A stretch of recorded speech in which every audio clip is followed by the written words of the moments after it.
आज इन सारे सवालों का जवाब देने के लिए हमारे साथ मौजूद हैं श्री के राम मोहन नायडू, जो भारत के केंद्रीय नागरिक उड्डयन मंत्री हैं। नायडू साहब, आपका बहुत बहुत स्वागत है। नमस्कार सुधीर जी।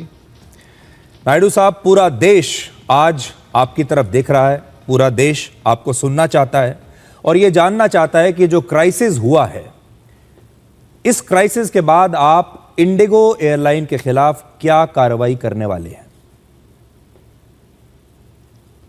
सुधीर जी, जो ये क्राइसिस हुआ है, एक चीज़ इसमें से ज़रूर हमें पता चलता है कि ये इंडिगो के अंदर इंटरनल जो क्रू मैनेजमेंट का विषय रहता है या फिर पायलट्स का जो यूटिलाइजेशन का विषय है, उनकी जो अंदर की गड़बड़ी थी, उसके वजह से ये पूरा हमें ये दिक्कत देखने को मिली। तो इसके लिए हम अपने मंत्रालय से पहले हमारी तरफ से एक कमेटी भी डीजीसीए से हमने रखा 4 अधिकारियों के साथ कि 15 दिन के अंदर इसके सारे विषयों पर, इसमें 2 चीज़ें हैं। एक, जो 1 नवंबर से एफडीटीएल के जो नियम लागू हुए थे, अगर उसी के कारण होता तो क्यों 1 महीने के बाद ये विषय बाद में निकला कि दिसंबर 3 को ये विषय क्यों निकला। और दूसरी चीज़, एकदम से जब दिसंबर 3 को ये डिलेज और कैंसिलेशंस हमें देखने को मिले, तो उसके बाद भी कम्युनिकेशन क्यों नहीं ठीक से गया ताकि वो पहले से ही रोक सकें जो कैंसिलेशन हो रहे थे। तो जो पैसेंजर थे उनको क्यों नहीं रोका गया कि पहले से ही बताया गया, वो सही कम्युनिकेशन क्यों गया। ऐसे बहुत सारे सवाल हमारे सामने भी थे, उन सब के लिए हमने एक इंक्वायरी कमेटी रखी है। उसके बाद भी हमने एक शो कॉज नोटिस भी दिया अकाउंटेबिलिटी बढ़ाने के लिए।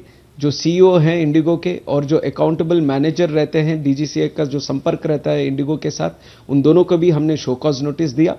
तो ये दोनों विषय पे जैसे ही हमारे लिए वो समाचार मिलेगा, तो उसके तहत पूरी जानकारी के साथ हम जो कार्रवाई लेंगे, पूरे नियम के साथ, रूल्स और रेगुलेशन के साथ।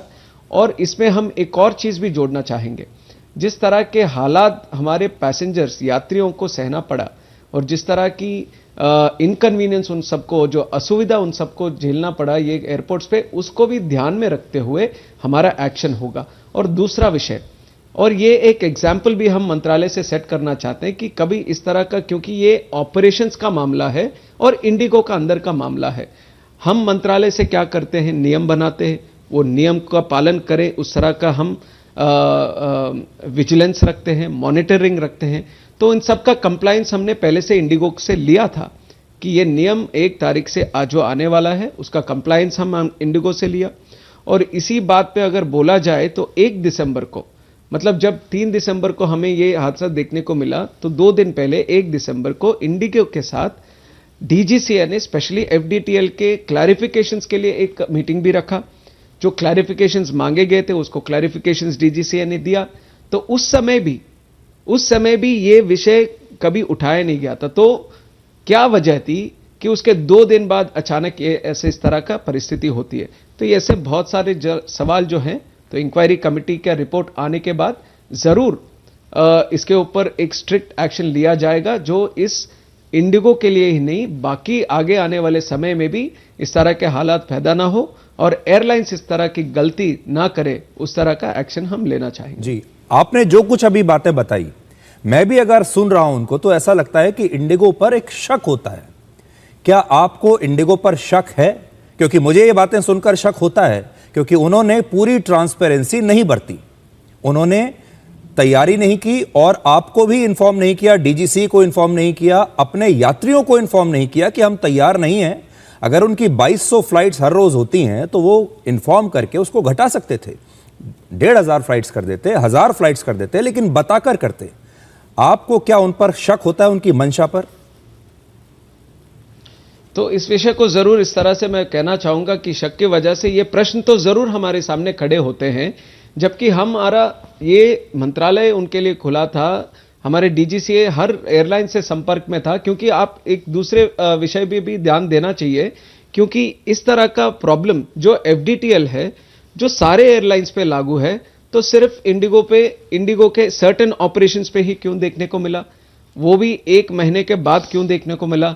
तो इस तरह के बहुत सारी चीजें हमारे जो इंटरनल, हम भी जब रिव्यू कर रहे थे, हम भी इस विषय को समझने की कोशिश कर रहे थे कि इतना सब कुछ करने के बाद भी और ये FDTL जो लागू होना था वो हाईकोर्ट का ऑर्डर अप्रैल में ही निकल गया था। उसी समय से हम संपर्क में थे सारे एयरलाइंस में कि जुलाई 1 से 15 नियम हम लागू करेंगे और 1 नवंबर से 7 और नियम हम लागू करने वाले। ये 8 महीने पहले से ही ये चल रहा था विषय, और उसी टाइम से हम क्लैरिफिकेशंस हो या उनके एग्जाम्पशंस हो या इसके ऊपर और विषय हो, उसके बहुत सारे हमने कंसल्टेशन मीटिंग रखे, स्टेक होल्डर से हमने चर्चा की।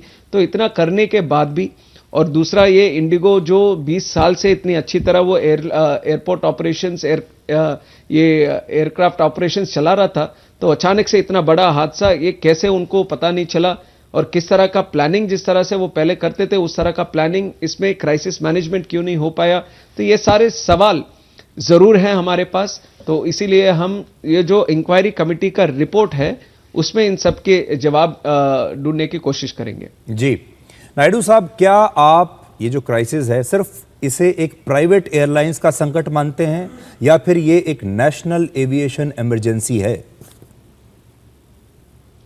ये एक तरह से प्राइवेट एयरलाइंस का ही संकट है और नेशनल एविएशन का नहीं मानूंगा, क्योंकि बाकी सारे एयरलाइंस भी थे, उन्होंने एक अच्छा सा एक कॉमरेडरी दिखाया। जब इस तरह का हादसा हुआ वो सब एकजुट होकर सबने सपोर्ट किया। तो ब्रांड एविएशन जो है इंडिया का, उस सबको और मजबूत करने के लिए सारे स्टेक होल्डर साथ में आए। एयरपोर्ट्स की बात करें, CISF सिक्योरिटी हो या फिर अदर एयरलाइंस हो, सब ने इस विषय में एक अच्छा सा निर्णय लेकर सब लोग साथ में आए और जो ब्रांड इमेज है उसको डैमेज और ना पहुंचाएं, उन सब ने एक तरह से मदद की। ये एक सिंगल्ड आउट इंसिडेंट है जो इंटरनल ऑपरेशंस ऑफ इंडिगो की वजह से हुआ। हम उसी नजरिए से देखेंगे और उसके अंदर क्या हुआ ये जानने के बाद उसके ऊपर स्ट्रिक्ट एक्शन हम लेंगे। मैं इसे दूसरे शब्दों में भी ऐसे कहना चाहूंगा कि क्या इंडिगो एयरलाइंस इतनी बड़ी बन गई है ये 64% मार्केट शेयर के साथ कि आज सरकार के लिए इसे रेगुलेट करना मुश्किल हो रहा है और ये आपको भी ब्लैकमेल कर रही है? ये बिल्कुल झूठ है कि हम या तो उनके दबाव में या प्रेशर हमारे ऊपर कर रहे हैं और मंत्रालय इस तरह का काम करते हैं या DGCA इस तरह का काम करता है। ये मैं किसी तरह से मैं एक्सेप्ट नहीं करूंगा इस तरह के स्टेटमेंट्स को, क्योंकि जब मंत्रालय एयरलाइंस को देखती है तो बड़े हो या छोटे हो सबको एक ही यूनिफॉर्म तरीके से हम देखते हैं। जो नियम हम लागू करते हैं सबको यूनिफॉर्मली करते हैं और हमारी सोच यही रहती है कि जो छोटे एयरलाइंस है या फिर जो एयरलाइन की कंपनी है जो 1 या 2 या 3 भी जहाज चलाते हैं उसको भी उसी तरह हम देखें, उसी तरह हम प्रोवाइड करें, या हो सके तो छोटे एयरलाइंस को और हम मजबूत करने के लिए हमारा प्रयास मंत्रालय से रहता है। इसीलिए आप देखेंगे बड़े बड़े रूट्स हो, ट्रंक रूट्स हो, प्राइम सेक्टर के रूट्स हो, तो जिस तरह से बड़े एयरलाइंस को जिस तरह से मिलता है उससे ज्यादा हम स्लॉट एलोकेशन हम छोटे वाले को देखते हैं ताकि कंपटीशन उस सेंस में रहे। तो हमारे तरफ से ये नजर बिल्कुल साफ था कि हर एयरलाइंस को हम एक ही नजरिए से देखेंगे और किसी को ये मान के हुए नहीं चलेंगे कि इनका शेयर इतना ज्यादा है तो उनके लिए हम अलग से कुछ प्रावधान करेंगे या अलग से उनके लिए कुछ निर्णय लेंगे। ये मंत्रालय में ना कभी था और ना कभी रहेगा।